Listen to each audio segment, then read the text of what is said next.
नमस्ते बच्चों, मैं मनोहर कुमार आपका ऑनलाइन विद्यालय में स्वागत करता हूँ।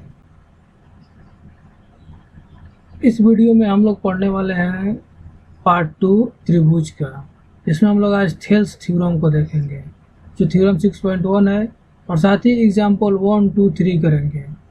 एग्जाम्पल 1, 2, 3 कम ये भी एक प्रमेय है। एग्जाम्पल 1 ये थ्योरम 6.2 है आपका, और एग्जाम्पल 2 आपका ट्राइपीजियम है, और एग्जाम्पल 3 भी देखेंगे। चलिए, यदि आप हमारे चैनल पर नए हैं तो प्लीज़ हमारे चैनल को सब्सक्राइब करें और लाइक और शेयर करना कभी ना भूलें, और आप वीडियो को पूरा देखें क्योंकि ये पढ़ाई है। चलिए आगे प्रमेय 6.1, ये जो है यही है हमारा थेल्स प्रमेय।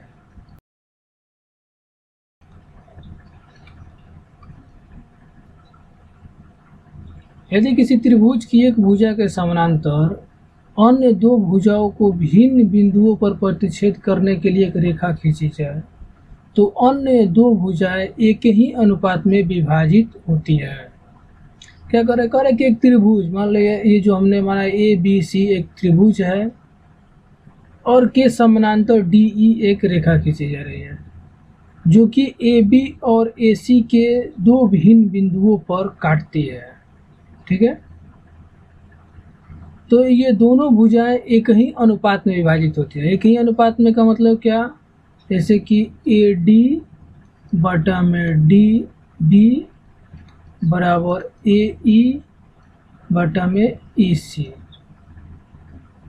ये दोनों एक ही अनुपात में विभाजित होती है। इसका मतलब यह है एक ही अनुपात में विभाजित होती है, यानी ए डी बटा में डी बी, ये पहले ये उसके बाद ये फिर ये ए ई फिर बटा में ए ई सी। अब इसको हमको प्रूफ करना है, तो आखिर ये कैसे होता है। यही हमारा थेल्स प्रमेय। चलिए इसको प्रूफ करते हैं अब हम।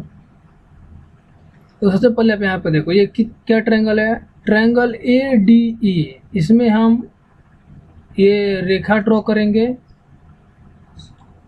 ई से ए डी पर एक लंब डालेंगे जो कि एन पे 90 डिग्री बनेगा, और भुजा ए ई पर डी बिंदु से एक लंब डालेंगे जो कि एम होगा 90 डिग्री पर। चलिए अब आते हैं, ऐसा फिगर बना लीजिएगा। फिर आगे क्या है, ये आप ट्रायंगल ए डी ई में। ठीक है, देखो हम अभी ट्रायंगल ए डी ई में आ गए। इसका हमारा एरिया कितना होगा, ट्रायंगल ए डी ई का हमारा एरिया कितना होगा, क्या निकालते हैं हम, 1/2 इंटू आधार कितना हमारा ए डी गुणा हाइट कितना है हमारा एन ई। देखो हमने ये ट्रायंगल माना, हमने इसको माना है बेस, ए डी को माना है बेस और एन ई को माना है हाइट। ठीक है, एरिया हो गया ए डी ई। अब ठीक उसी तरीके से अब जाते हैं ट्रायंगल इसमें बी डी ई में। ठीक है, हमने इस ट्रायंगल में गया अब हम ट्रायंगल बी डी और ई, इस ट्रायंगल में हम आ गए। इस ट्रायंगल का एरिया हम निकालो, एरिया क्या होगा इसका, area of triangle B D E, इसका एरिया होगा 1/2 इंटू बेस इसका कितना है डी बी, इंटू इसका भी हाइट कितना है, इसका भी हाइट है हमारा एन ई। देखो इसका भी हाइट एन ई है। देखो अगर हम कोई ट्रायंगल बनाते हैं, यहाँ पे मान लो हम एक ऐसा ट्रायंगल बनाए, इसका हाइट तो यही हुआ ना, ये जो ऊपर का हुआ। अब इसी ट्रायंगल को अगर हम थोड़ा सा इसे खींच दे, इस तरह खींच दे, ठीक है, इधर लेके चले जाएं, तो इसका अगर हमको हाइट मिलाना है तो हम यहाँ पे तो नहीं मिलाएंगे, ठीक इसके सामने जहाँ पे ये गिरेगा ना, ये वहीं इसका हाइट होगा। जहाँ पे 90 डिग्री पे गिरेगा वहीं इसका हाइट होगा। तो ठीक वहीं यही आकृति ठीक इस फिगर में बनी हुई है। ठीक है,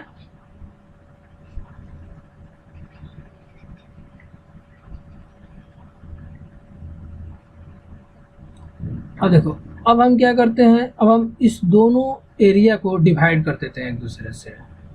क्या हो गया, area of A D E divided by area of B D ई।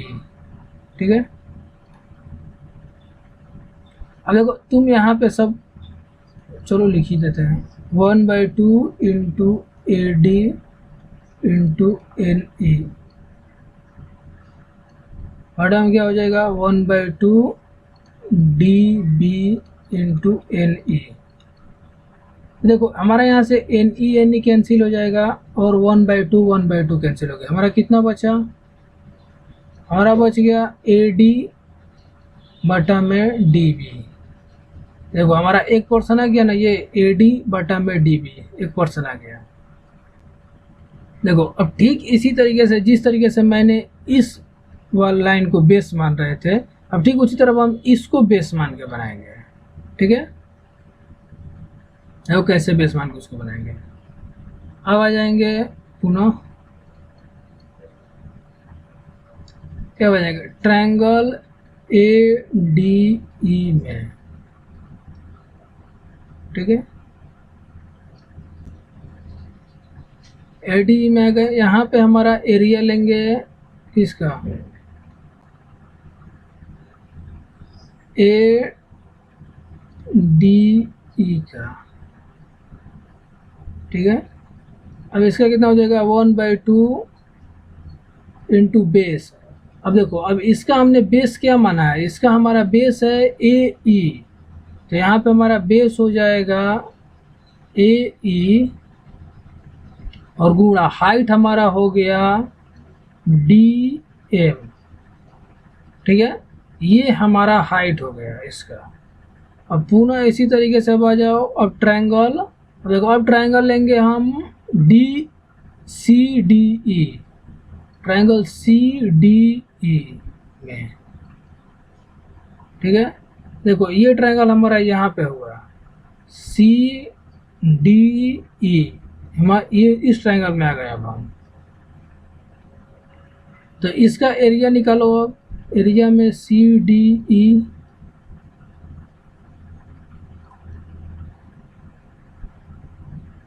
क्या हो जाएगा, 1/2 इंटू बेस कितना है हमारा, बेस है ई सी इंटू हाइट हमारा कितना है एम डी या डी जे।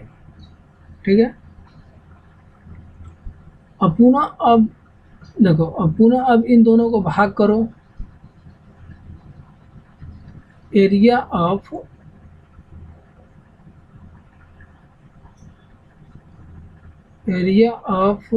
ए डी ई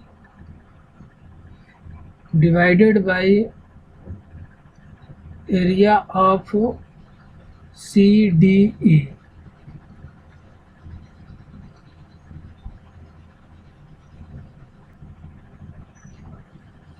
देखो मेरे पास जगह कम बच रहा है, तो तुम अपने कॉपी पे यहाँ पे लिख के डिवाइड कर रहा है, मैं सीधे सीधे कर दे रहा हूँ, मैं यहीं पे डिवाइड कर दे रहा हूँ। यहाँ पे अगर हम डिवाइड करेंगे तो कितना बचेगा, ये डी एम और डी एम कैंसिल हो जाएगा, 1/2 कैंसिल हो जाएगा। कितना बचेगा, ए ई बटा में ई सी। तुम पहले ये वाला पूरा यहाँ पे लिखोगे, उसके बाद कटा करके एक लाइन और नीचे जाओगे तब लिखोगे। ठीक है, ए ई बटा में ई सी, ये हमारा कौन सा इक्वेशन है, ये हमारा इक्वेशन है क्या 2, और इसको मैंने नहीं माना, ये हमारा इक्वेशन है 1 और ये हमारा होगा दूसरा इक्वेशन। ठीक है, अब आ जाओ, अब थोड़ा यहाँ पे समझ लो इसको। तो क्या है ये है हमारा जो बी सी है, ये पैरेलल है डी ई के। ठीक है, और इसमें एक ये ट्रायंगल जो हमारा बना हुआ है और एक हमारा ये triangle D C D E, ये दोनों का एरिया बराबर होगा। देखो कैसे समझा रहे हैं तुम। मान लो हमने यहाँ पे एक रेखा ले लिया डी ए, ठीक है,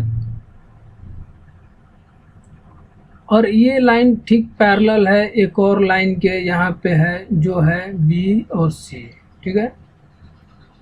अब यहाँ से एक त्रिभुज इस तरह बन गया, तो तुम बताओ अगर जो ये ट्रायंगल बना है इसका बेस क्या है? ट्रायंगल का एरिया किस पे डिपेंड करता है? बेस इंटू हाइट पे, आधार इंटू ऊंचाई, ठीक है। तो इसका हाइट भी तो सेम है, अगर ये दोनों समानांतर है, BC समानांतर है DE के, तो इसका हाइट सेम है, तो इसका भी हाइट क्या होगा? सेम होगा। यहाँ से जो भी हाइट गिरेगा ये सेम होगा। और ठीक इसी तरीके से जो हमारा यहाँ से ट्रायंगल ये C से यहाँ पे बन रहा है, इसका भी तो हाइट सेम होगा। यहाँ से जो ये हाइट गिरेगा ये भी सेम होगा, और इसका बेस भी सेम है ना। तो इसीलिए इन दोनों ट्रायंगल का एरिया बराबर होगा, क्योंकि एरिया किस पे डिपेंड करता है? बेस इंटू हाइट पे। अगर हमारा बेस भी वही है और हाइट भी वही है, हमारा एरिया भी वही होगा।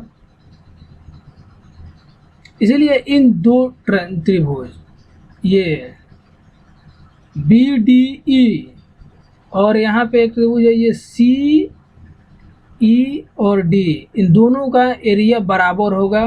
क्यों?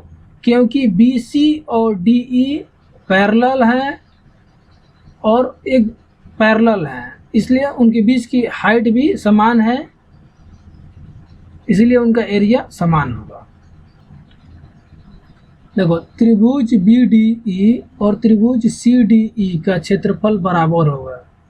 इन दोनों का क्षेत्रफल बराबर होगा क्योंकि दोनों का आधार DE है, दोनों का आधार DE है और DE समानांतर BC है, इसलिए इनकी ऊंचाई भी बराबर है।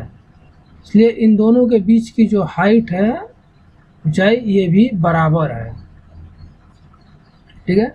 तो इससे क्या होता है? अब देखो इससे होता है कि यहाँ पे है एरिया ऑफ ADE और यहाँ पर भी एरिया ऑफ ADE, लेकिन देखो नीचे दोनों में एरिया ऑफ BDE और एरिया ऑफ CDE। अब अगर ये दोनों एरिया बराबर हो गए, क्योंकि यहाँ पे क्या होगा? समीकरण 1 और 2 से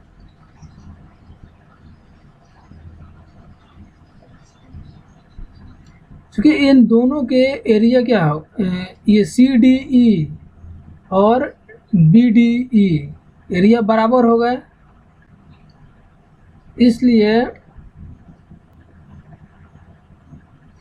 इसलिए हम इसको यहाँ पे लिख सकते हैं AD बटा में DB बराबर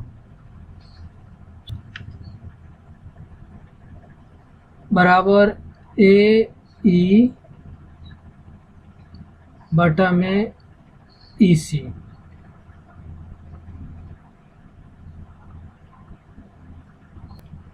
ये हमारा हो गया प्रूफ्ड।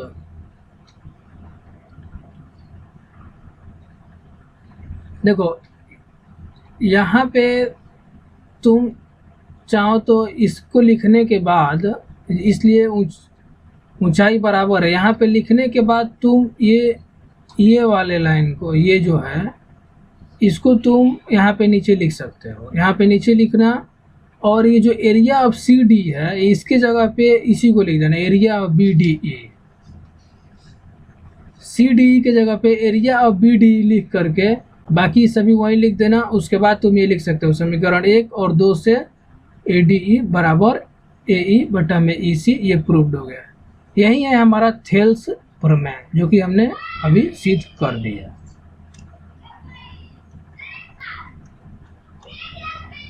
तो अब आगे एग्जाम्पल 1 पर, ये हमारा थेल्स थ्योरम का इन्वर्स है। तो यदि कोई रेखा ABC की भुजाओं को, देखो यहाँ पहले फिगर बना लेते हैं, त्रिभुज ABC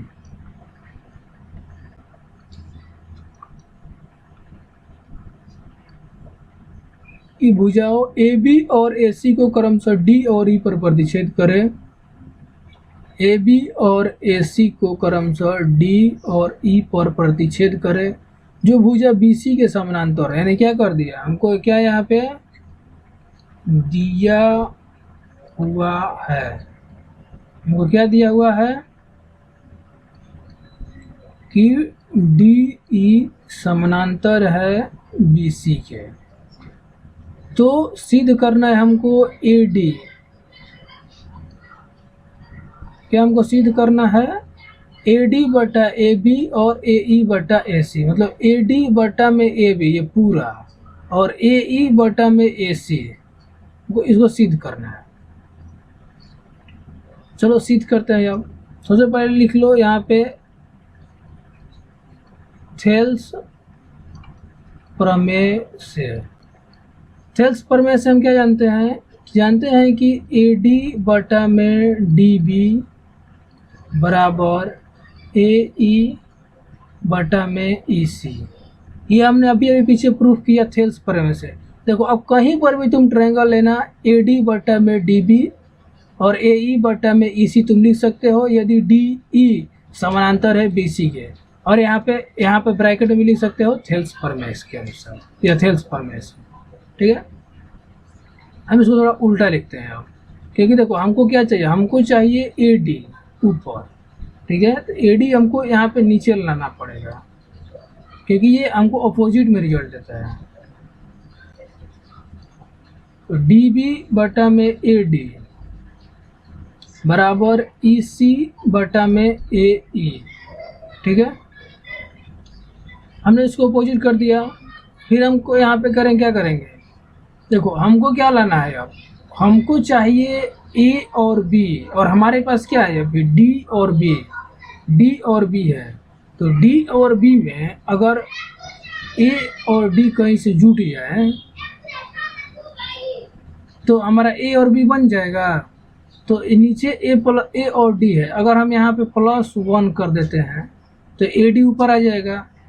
तो यहाँ पर भी +1 कर देते हैं तो यहाँ पर भी ए ई ऊपर चला जाएगा, जिससे हमारा ई सी प्लस ए ई ये दोनों मिल करके हमारा ए सी हो जाएगा। देखो तो वही हमको यहाँ पर भी करना है। क्यों करते हैं +1, इसके लिए मैंने तुमको बताया। क्या लिखेंगे हम दोनों तरफ +1 करने पर, या भी लिख सकते हो दोनों तरफ 1 जोड़ने पर। ठीक है, चलो यहाँ पे आ जाते हैं हम। क्या हो जाएगा डी बी बटा में ए डी +1 बराबर ई सी बटा में ए ई +1। ठीक है, अब हम दोनों तरफ +1 करेंगे तो यहाँ पे हमारा हो जाएगा ए डी और ये हमारा D B plus A D बराबर में हो गया हमारा ई सी बटा में ए ई प्लस ए ई। एलसीएम लेकर के जोड़ देना है, बाकी और कुछ भी नहीं करना है। अब देखो ये D B plus A D है, मैं क्या हो गया ये डी बी और प्लस ये ए डी। अब दोनों को जोड़ोगे तो क्या हो जाएगा हमारा ए बी बटा में ए डी बराबर यहाँ पे हमारा ई सी प्लस ए ई, इन दोनों को करें तो क्या हो जाएगा हमारा ए सी बटा में ए ई। ठीक है, अब फिर इन दोनों को उल्टा कर दो तुम, ए डी बटा में ए बी बराबर ए ई बटा में ए सी। ठीक है, ये हमारा एग्जाम्पल नंबर 1 और आ गया और हमने इसको प्रूफ कर दिया। ठीक है, अब देखो अब तुम ये प्रूफ करने तक मत सीमित रहो, इस पे क्वेश्चन भी आएगा बनाने के लिए। तुम ये याद रखो कि अगर ये बी सी जो ट्रायंगल ए बी सी है इसमें अगर डी ई समानांतर होता है तो हमको याद रहना चाहिए कि हमारा क्या होता है, हमारा ए डी बटा में ए बी बराबर ए ई बटा में ए सी होता है। ये हमको याद रहना चाहिए, ए ई बटा में ए सी होता है। जो अभी हमने प्रूफ किया ये आपको याद रहना चाहिए ताकि आप क्वेश्चन बनाते समय इसका डायरेक्ट इस्तेमाल कर पाए। ठीक है, चलते हैं नेक्स्ट में। देखो नेक्स्ट में क्या है, 2 ABCD एक समलंब है। ठीक है, चलो यहाँ पे ए और बी, ये नाम थोड़ा कट गया है, इसको लिख देते हैं। ABCD एक समलंब है जिसमें AB समानांतर DC है और असमानांतर भुजाएं AD और BC हैं।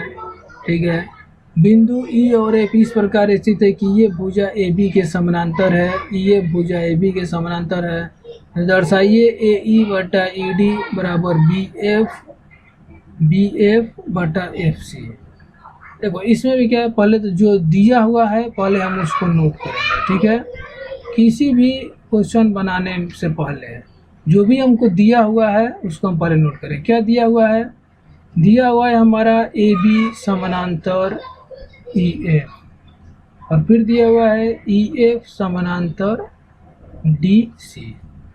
AB समानांतर EF दिया हुआ है तो EF भी समानांतर होगा DC के, क्योंकि AB समानांतर है DC की। ठीक है, इसको भी लिख दो, AB समानांतर है DC के। ठीक है, देखो ये भी हमारा कोई क्वेश्चन नहीं है। अगर मैं इस रेखा, जो ये रेखा है हमारा, ये यहाँ से एक रेखा है, अगर AB रेखा को अगर मैं हटा दूँ, देखो हमारा क्या बन जाएगा। अगर मैं AB रेखा को हटा देता हूँ, ठीक वहीं हमारा जो ट्रायंगल बन जाएगा, बन जा रहा है ना। तो ठीक उसी नियम से बना करके ये बना हुआ है। इसके बीच में यहाँ से थोड़ी दूरियां बढ़ा दी गई है, अब उसके बाद इसको यहाँ पे मिला दिया गया है। तो क्या बन गया है, ये हमारा ट्रेपेजियम बन गया है।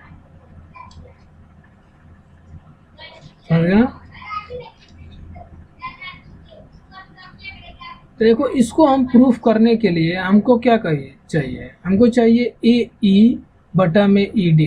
सबसे पहले हम यहाँ से एक रेखा मिला देते हैं C पे,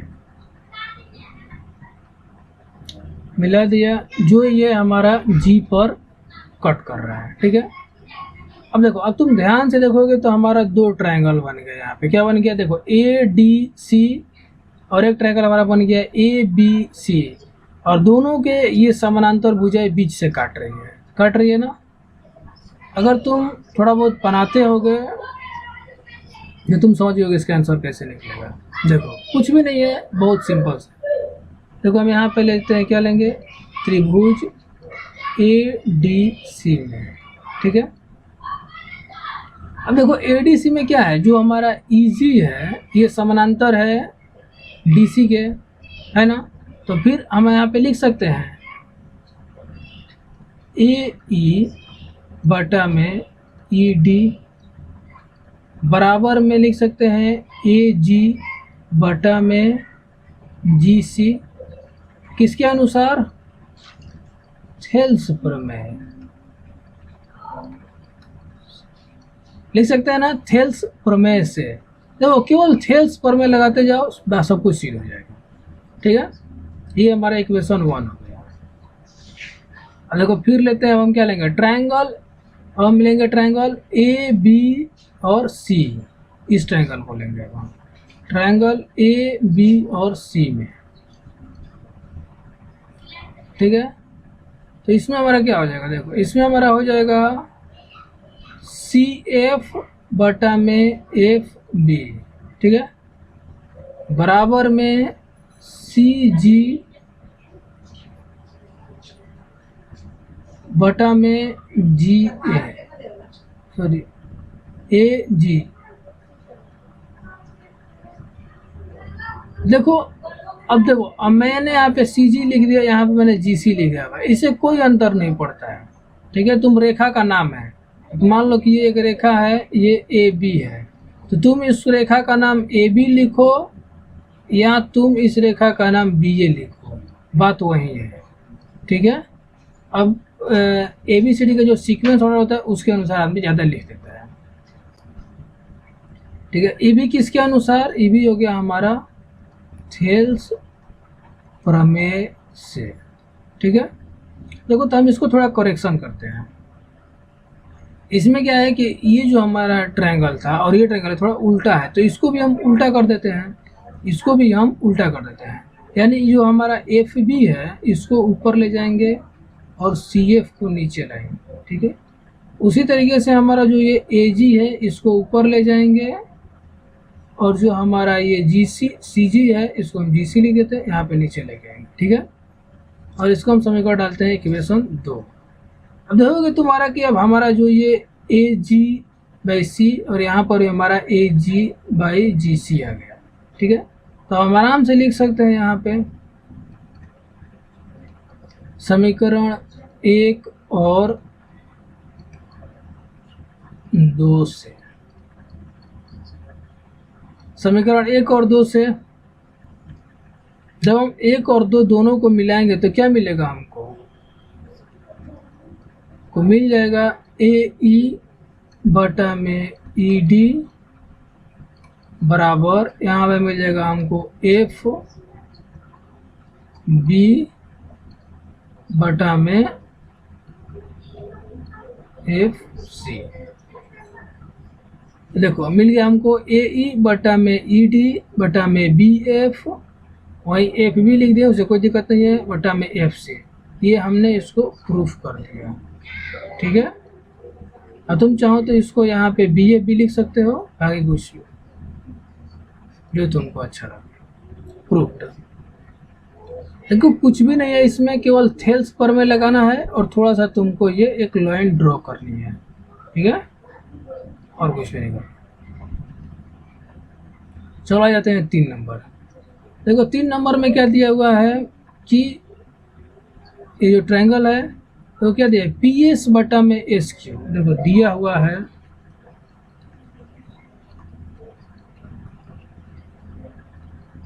क्या दिया हमको, पी एस बटा में एस क्यू बराबर पी टी बटा में टी आर, ठीक है।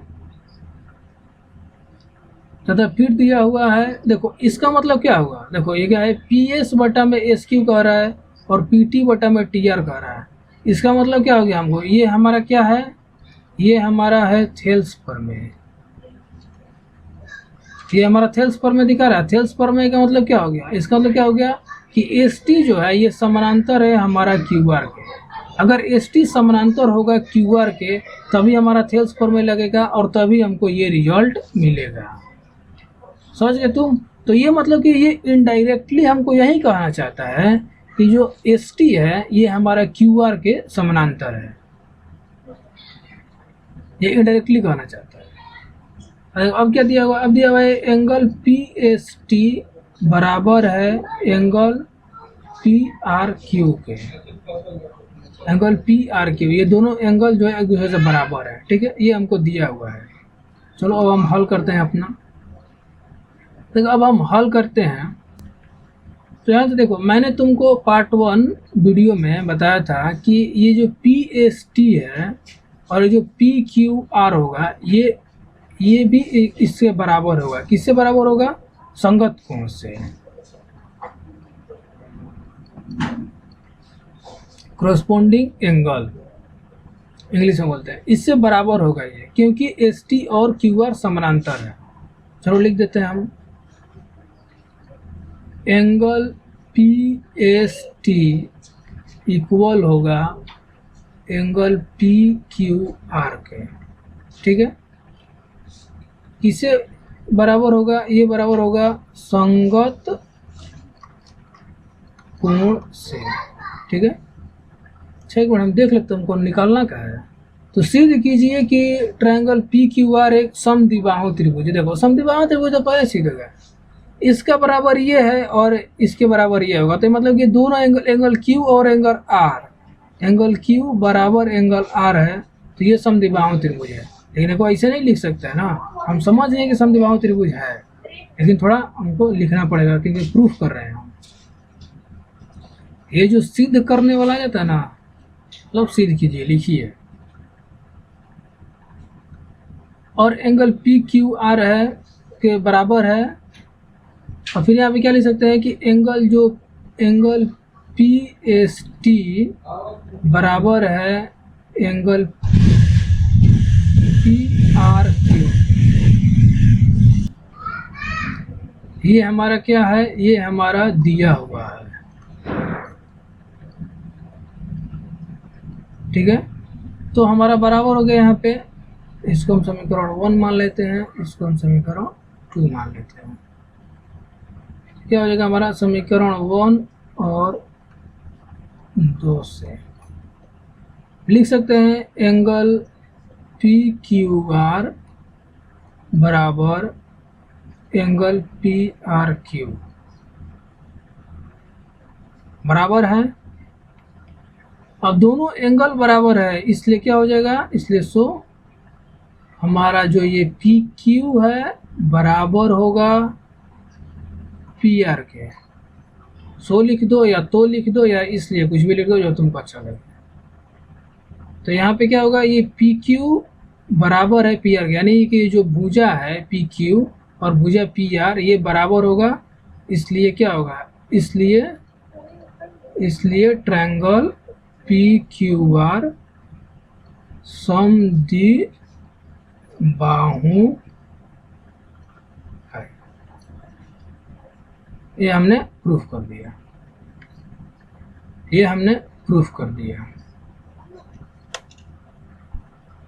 चलिए अगर वीडियो अच्छा लगे तो चैनल को सब्सक्राइब कीजिए और मिलते हैं नेक्स्ट वीडियो में। नेक्स्ट वीडियो में हम लोग पढ़ेंगे एक्सरसाइज 6.2। चलिए नमस्ते, जय हिंद।